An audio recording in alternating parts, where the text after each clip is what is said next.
to the game today, do you think? I think we need to, you know, consolidate. We started the first half really well, obviously getting our goal, and then second half we need to start a little bit brighter. The first 10-15 minutes we had our backs up against the wall a little bit, and hopefully we can take the chances and just keep the back door shut today.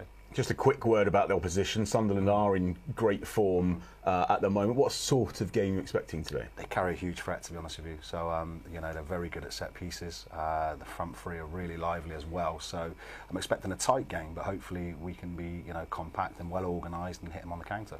All right, Ali Fennell, thank you very much. More chat with Ali on the way very shortly indeed. Team news is in from the Stadium of Light, though. As ever, Toby Osborne is the man in the know. Thanks very much, Downsy. Well, Sunderland were in unstoppable form at Loftus Road on Tuesday, sweeping aside QPR with 3 goals and a clean sheet.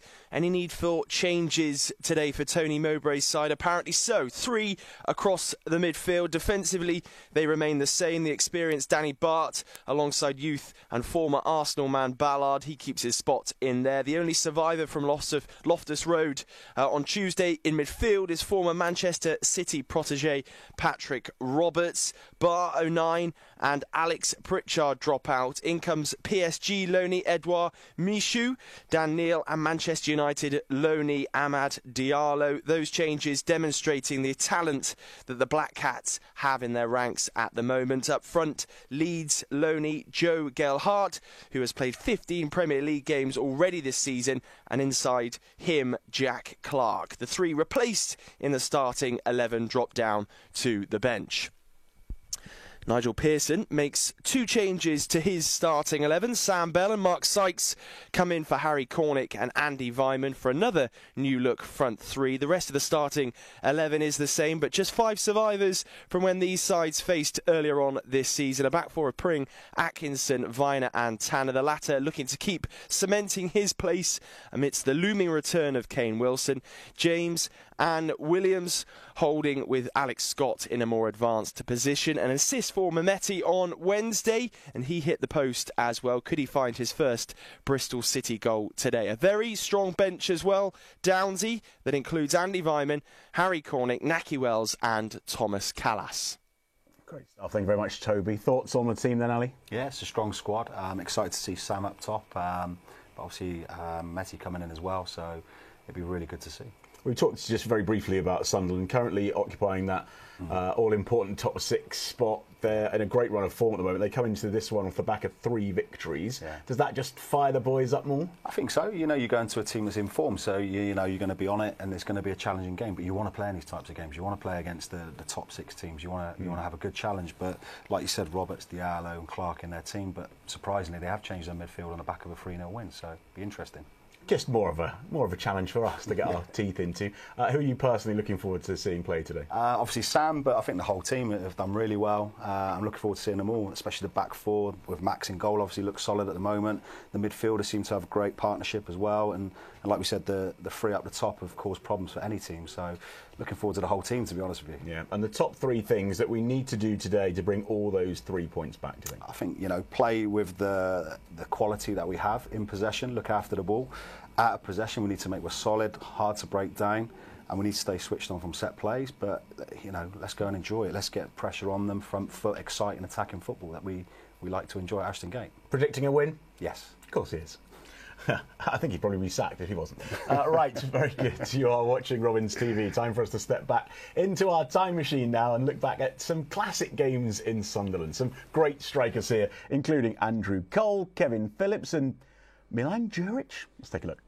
Sacked by Sunderland 3 months ago, he saw his new team take advantage of a strong wind to sail away with 3 vital points. One of his signings, Andrew Cole, scoring the first goal, reacting quickly to head home after his own shot hit the bar. A long ball then from Martin Scott completely deceived the Sunderland defence, allowing Wayne Allison to run onto it, shrugging off his marker and rounding the keeper for a well-taken goal. City made it 3 before half-time, the same sort of tactics, a poor defensive header from Sunderland, Jakanowski latching onto it, drawing keeper Norman to the right, sending the ball back across the goal for Allison to score his second. And that was just about enough for City, defending well in the second half. They only conceded the 1 goal, a 40-yard pile driver from Brian Atkinson, but a sweet win indeed for City. Who was picked by the England under-21s, but had to pull out through injury, and Welsh hasn't held it. Phillips! What a strike!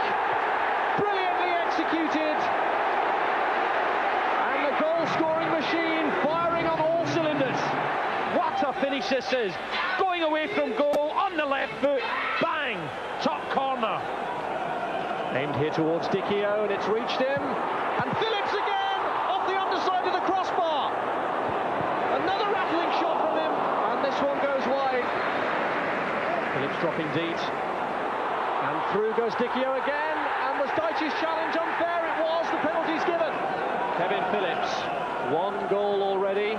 He scored from the penalty spot on the opening day, and this one's saved.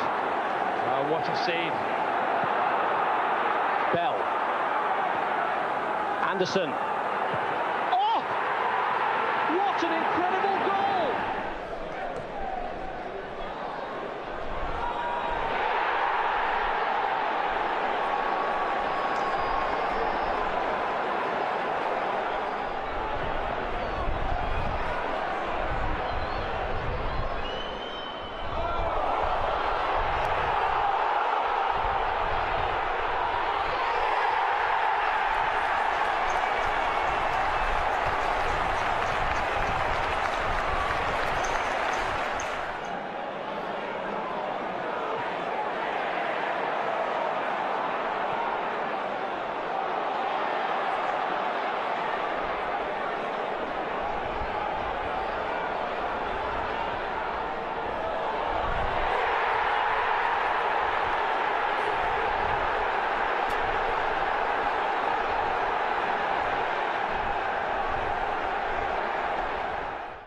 Some fantastic memories there of City's games up at the Stadium of Light. Right, still to come, we have more expert chat in the studio from Ali. We catch up with City's new #1 between the sticks, and of course, all the action from the Stadium of Light.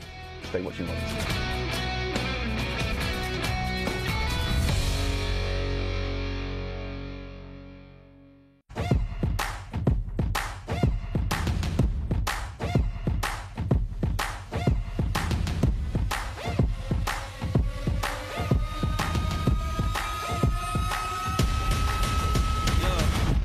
Might not wanna get close. We a little wild war, covered in tattoos. Run it up, taking all the views. Stepping up place, feeling the fear. I know you feeling it in the air. Whole squad wearing all black. Motivation's looking real bad. We back to the bone, raising a fire alone. We ain't never needed nobody. Give me 6 feet, this is my party. Ain't got no feelings, we heartless. Take a peek inside the darkness. Blow up the spot, then we run it. Ready or not, here we coming.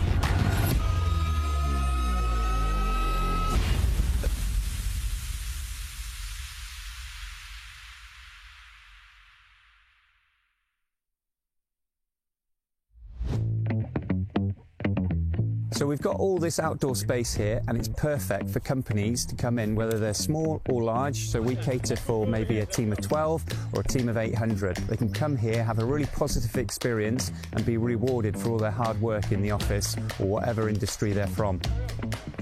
As we've got such a big company, a lot of us don't see each other. Being able for the first time to get everyone out together in one place doing an activity together was great for team bonding and boosting that morale. We can hone in on specific skills such as communication, leadership, teamwork, resilience. Here we've got a 400-metre military assault course, which is fantastic for team building. If you want a morale booster, this is the place to come.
Welcome back to Robins TV, live from Ashton Gate for our coverage then of City's trip to the northeast to take on Sunderland at the City of Lights. And that is where we can go now to get the latest from Nigel Pearson. Nige, 2 changes today. Mark Sykes, Sam Bell in. Both played 15 minutes or so against Wigan Athletic. How fresh and raring to go are they? Well, we just need to try and replicate some of our better performances, as we always try and do, and that is we need our energy out there. You know, we've developed a way of playing which is, I think, reaped rewards for us. You know, so it's it's important we try and maintain those energy levels and you know, make Sunderland work hard, because they're a decent side. Just short of 40,000 at the Stadium of Light to here. Many of our players will have played here before, but managing the occasion, how important will that be? Well, I just think it's great for our players to experience this type of a stadium. It'll be, you know, when you come to the northeast, they're very. It's a real football environment up here, and you know, all the clubs have their. Have their own quirks, certainly, and very staunchly behind their teams. But we know our fans today have made a long journey, and I believe quite a few of our fans had a difficult time yesterday with flights being cancelled, etc. So, you know, we need to put a show on for them. It's your 100th game in charge of Bristol City today.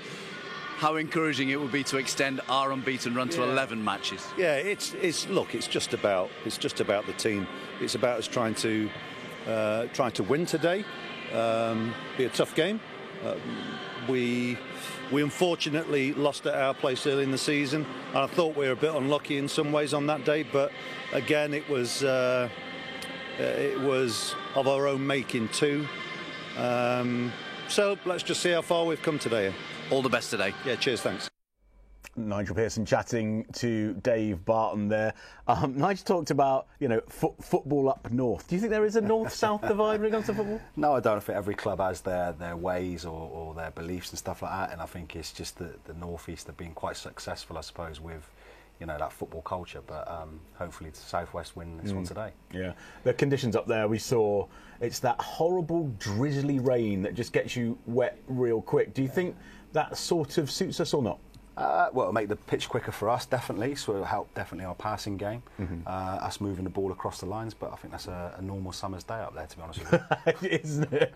And a quick word to the fans. I mean, there was a cancelled flight, the train's really expensive, but still, like, over 1,200 Bristol City faithful making the trip's incredible, isn't it? Fantastic. You know, it's a great achievement, and they've been really good all season, so as you heard the manager say, he wants to put a performance on for them.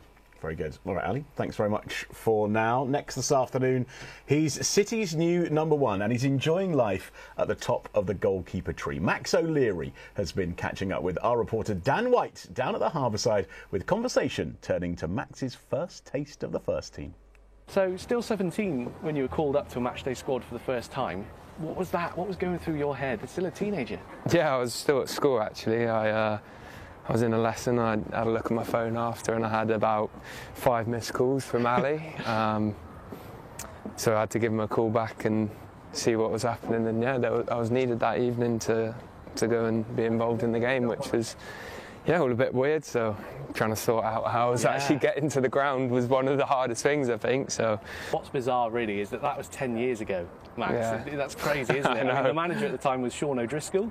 I mean, you've been under quite a few City managers in that time, obviously. Steve Cottrell, Lee Johnson, Nigel now as well, obviously giving you that #1 position. They've all played a part in your career, I suppose. Yeah, of course. I mean, the first real one that I had was Steve Cottrell. Obviously, still bump into him in Bristol every now and again, so it's just nice to see him. But yeah, he was the first one that I properly had, and I went away with the first team to Portugal, which was nice, and to be involved in that first team environment on a full-time basis was good. Yeah, we've had some great managers and some great times. So different aspects of each one have been great for me, and learning under different managers is obviously great for a young player. Right then, big game coming up, Max. Man City on the horizon. As we speak, we're about less than 2 weeks away. Has the squad talked about Man City yet in the changing room? Yeah, it's been mentioned. Obviously, tickets being one of the main things. But yeah, obviously it's a great draw. It's one we're looking forward to. It's a big game. You know, it's the sort of thing you want to do, and the FA Cup brings that. I think people disregard the competition a bit too much, and you get these amazing draws. And yeah, it should be a good night. What do you guys talk about when you talk about Man City? Do you sort of say like, oh my, Alex, you're going to be up against whoever? Zach, you've got to try and mark Erling Haaland. So is that the sort of thing that gets mentioned? Yeah, I think there's a bit of banter about it and who's going to be playing, how they'll go. So yeah, it'll be interesting to see what it's like, and yeah, it should be a good night. So here's the £1 million question: how do you stop somebody like Erling Haaland? How do you, Max O'Leary, stop Haaland? Oh, I don't know. Not many have managed to. Yeah, no, he's obviously top player and smashing it this year. I think he's done a bit better than people might have thought. So yeah, to get players like that coming to Bristol and down to Ashton Gate it's amazing, and it should be a great night for the supporters and for us as well. Yeah, I mean, this city has been starved of a massive FA Cup draw against a big team like that. Yeah. You yourself, though, you've been there and done it. You were obviously on loan at Shrewsbury a couple of seasons ago, and you went to Anfield, so you played Liverpool twice. Yeah, it was obviously the run is a bit sensitive, I think, for the Bristol City boys, but yeah, no, it was a good night at Shrewsbury, and to have them come to us was really good, and the replay at Anfield was special. It was somewhere I've obviously never played before, and it was it was a great night despite the result. It was it was a great experience. Yeah. Looking at the way City are playing at the moment, unbeaten as we speak here in the middle of February, unbeaten in 2023. So you've got to look at that and think there might be a chance of an upset here. Is that what you guys are thinking in the squad? You believe in yourselves, obviously. Yeah, of course. You've got to go into every game hoping that you can win and trying to win. So yeah, we want to cause an upset, and it will be a big one if it happens. So yeah, even better. Amazing guy, and you can catch the final part of our chat with Max O'Leary next Saturday, just before the whole game. You can join us from 2:30 right here on Robins TV, Facebook and YouTube for that one as well. Ali's still with us.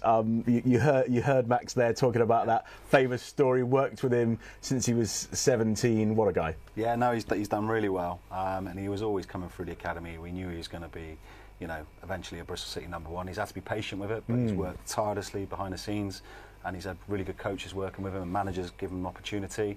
And as you can see, he's flourishing really well now. So it's really great to see.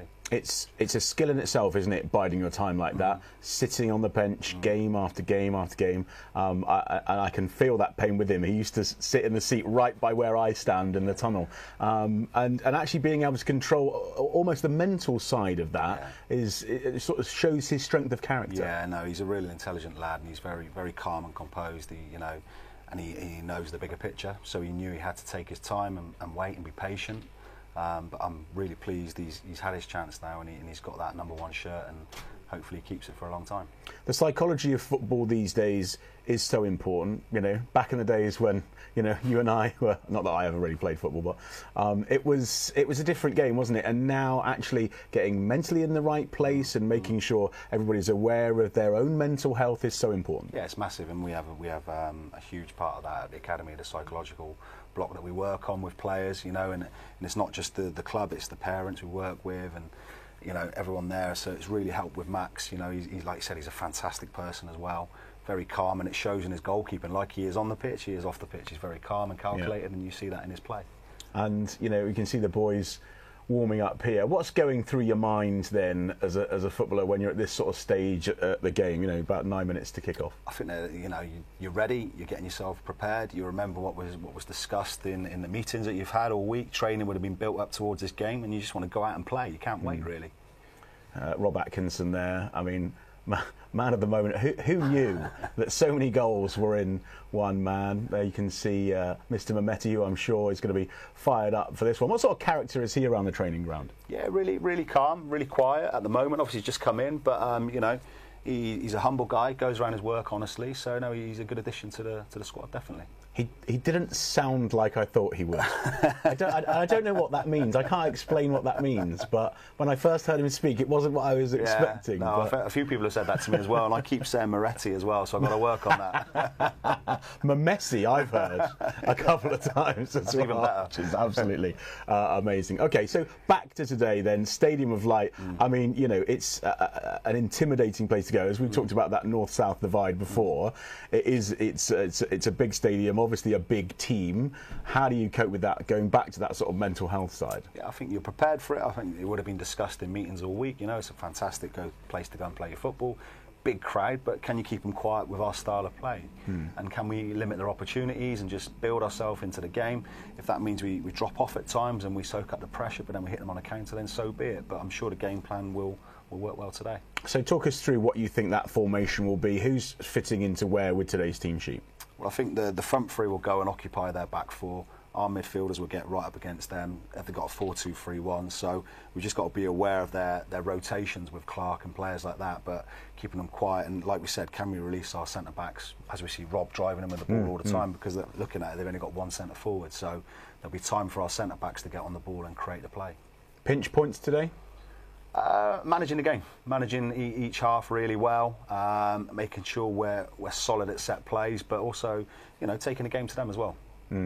And the bench, you look at the City bench and so much talent there. Is there a sort of, is it a timing issue? Do we call it as we see it, depending on how the boys are blowing, or what? How does it work? I think the manager does a great job. He's not scared of making big calls and giving players opportunities. So, you know, they know better than us sat here today, and they'll make the right decisions, I'm sure. Okay, all right, Ali, for now, thank you very much. Thank you. Right, it's time to say goodbye to our viewers on Facebook and YouTube. Now, as ever, due to EFL regulations, we can't show you the game, but you can follow all of the coverage on the club's social channels, or you can buy a Robins audio pass right now, and you can listen online. All the details for that is on our website. You can get all the details at bcfc.co.uk.